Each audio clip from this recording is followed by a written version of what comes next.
নমস্কার, আপনারা দেখছেন ওঙ্কার বাংলা। আপনাদের সঙ্গে রয়েছে আমি সৌমি। নজর রাখবো গুরুত্বপূর্ণ খবরের দিকে। এপ্রিল মাসের 2 তারিখে এসআইআর এর বিরুদ্ধে মোথাবাড়ি কাণ্ডের পর পুরাতন মালদার নারায়ণপুর বিএসএফ ক্যাম্পের কাছে 12 নম্বর জাতীয় সড়ক অবরোধের ঘটনায় গ্রেফতার মঙ্গলবাড়ি অঞ্চলের জলঙ্গা গ্রামের তৃণমূল পঞ্চায়েতের সদস্য। পুলিশ সূত্রের খবর, সেই অবরোধে তৃণমূলের এই পঞ্চায়েত সদস্যের মদত ছিল এবং দীর্ঘ 4 ঘন্টা জাতীয় সড়ক অবরোধ ছিল। এর ফলে সাধারণ মানুষ বিভিন্ন সমস্যার সম্মুখীন হয়েছিল। সেই অবরোধের পরিপ্রেক্ষিতে তৎকালীন মালদা থানার পুলিশ প্রশাসনের পক্ষ থেকে প্রায় 20-21 জনের নামে অভিযোগ দায়ের করা হয়েছিল। সেই অভিযোগের ভিত্তিতে মঙ্গলবার অভিযুক্ত শামসুল হককে নারায়ণপুর বিএসএফ ক্যাম্প এলাকা থেকে গ্রেফতার করে পুলিশ।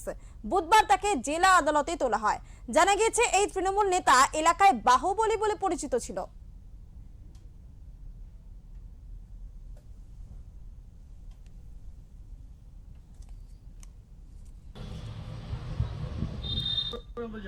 আপনি কি তৃণমূল করেন?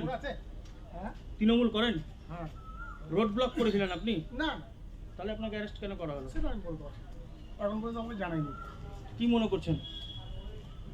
এটা নিয়ে তো আমি কিছু ভাবিনি।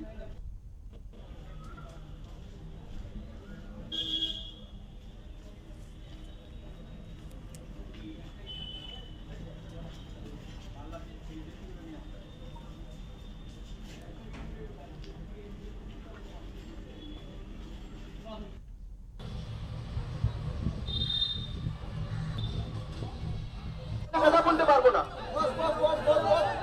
তাড়াতাড়ি বসে যান, প্লিজ বসে যান। আমার কথা বলতে পারবো না,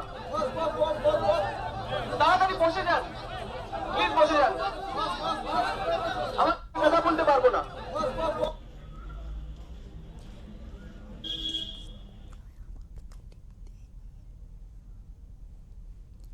যেমনটা আপনাদের জানাচ্ছিলাম, এপ্রিল মাসের 2 তারিখে এসআইআর এর বিরুদ্ধে মোথাবাড়ি কাণ্ডের পর পুরাতন মালদা নারায়ণপুর বিএসএফ ক্যাম্পের কাছে 12 নম্বর জাতীয় সড়ক অবরোধের ঘটনায় গ্রেফতার মঙ্গলবাড়ি অঞ্চলের জলঙ্গা গ্রামের তৃণমূল পঞ্চায়েতের সদস্য।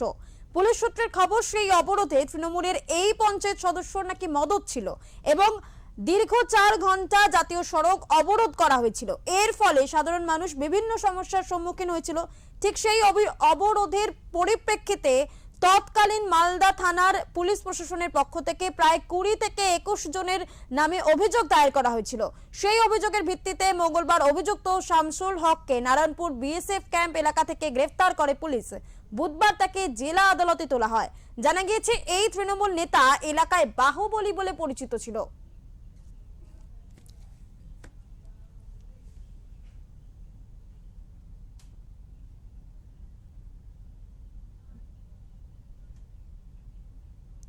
এই বিষয়ে কথা বলবো আমাদের প্রতিনিধি প্রশান্ত দাসের সাথে। তোমার কাছ থেকে জানতে চাইবো যে এই যে তৃণমূল নেতা শামসুল হক, তাকে ইতিমধ্যেই আদালতে তোলা হয়েছে আজ, পরবর্তী খবর ঠিক কি রয়েছে?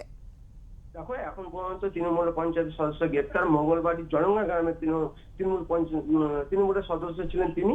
গত এপ্রিল মাসের 2 তারিখে এসআইআর আবরের বিরুদ্ধে তৃণমূলের মালদার নারায়ণপুরে বিএসএফ ক্যাম্পের কাছে কিন্তু 12 নম্বর জাতীয় সড়ক অবরোধ করেছিলেন এবং বিশাল জমায়েত হয়েছিল। সেই অবরোধে তৃণমূলের পঞ্চায়েতের সদস্য মদত দিয়েছিলেন। এই দীর্ঘ 4 ঘন্টা ধরে কিন্তু এই অবরোধ চলে। তাই কিন্তু কাল বিকাল নাগাদ তাকে কিন্তু গ্রেপ্তার করা হয়।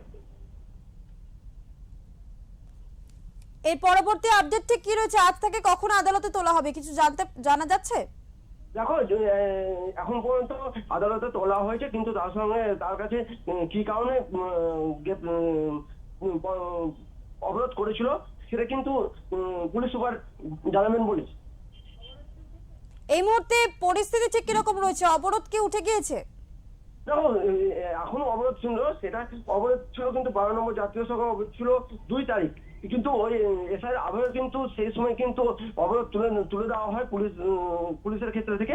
কিন্তু এখন পর্যন্ত কিন্তু কোনো পদ অবরোধ কিন্তু সেই ক্ষেত্রে কিন্তু পুলিশের কাছে একটি অভিযোগ দায়ের হয় যে সে এসআইআর কারণে কিন্তু পদ অবরোধ করেছিল। ধন্যবাদ প্রশান্ত তোমায়। মোথাবাড়ি কাণ্ডে জাতীয় সড়ক অবরোধ করা হয়েছিল এবং তার জেরে 20-21 জন অভিযুক্তকে গ্রেফতার করা হয়েছিল এবং সেই ঘটনায় তৃণমূলের পঞ্চায়েত সদস্য শামসুল হকের মদত ছিল এমনটাই জানা যাচ্ছে এবং ধৃত শামসুল হককে মঙ্গলবারই গ্রেফতার করে পুলিশ এবং আজ তাকে আদালতে তোলা হয়েছে।